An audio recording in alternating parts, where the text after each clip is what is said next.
പ്രധാനമന്ത്രി ആവാസ് യോജന പദ്ധതി നടപ്പാക്കാത്തതിൽ പ്രതിഷേധിച്ച് മന്ത്രി വി അബ്ദുറഹ്മാനെ യുവമോർച്ച പ്രവർത്തകർ കരിങ്കൊടി കാണിച്ചു. താനൂർ സ്കൂൾ പടിയിൽ വെച്ചാണ് കരിങ്കൊടി കാണിച്ചത്. ഓരോ വാർഡിലും 30ഓളം കുടുംബങ്ങൾ ഏറെ പ്രതീക്ഷയോടെ വീടിനായി കാത്തിരിക്കുമ്പോൾ മുഖ്യമന്ത്രി ഈ പദ്ധതിക്കെതിരെ മുഖം തിരിഞ്ഞിരിക്കുകയാണ്. ഇനിയും ഒപ്പിടാൻ തയ്യാറായില്ലെങ്കിൽ സമരം കടുപ്പിക്കുമെന്ന് യുവമോർച്ച ജില്ലാ പ്രസിഡന്റ് അഭിലാഷ് ടി അറിയിച്ചു.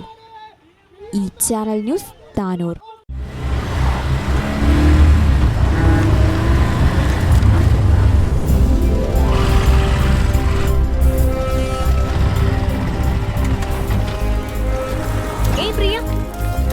എനിക്ക് നല്ല ടെൻഷനുണ്ട്.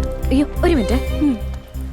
അച്ഛ PG എൻട്രൻസ് അല്ലേ, മനസ്സറിഞ്ഞ് ഒന്ന് പ്രാർത്ഥിച്ചേക്കണേ. പഠിച്ചത് മാത്രമേ വരുള്ളൂ മോളെ. അഡ്മിഷന്റെ ഫീസിന്റെ കാര്യത്തില് അച്ഛനൊരു വഴി കണ്ടിട്ടുണ്ട്.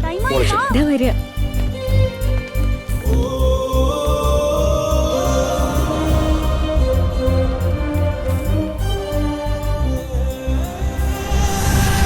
KSFE, ഈ നാടിന്റെ ധൈര്യം.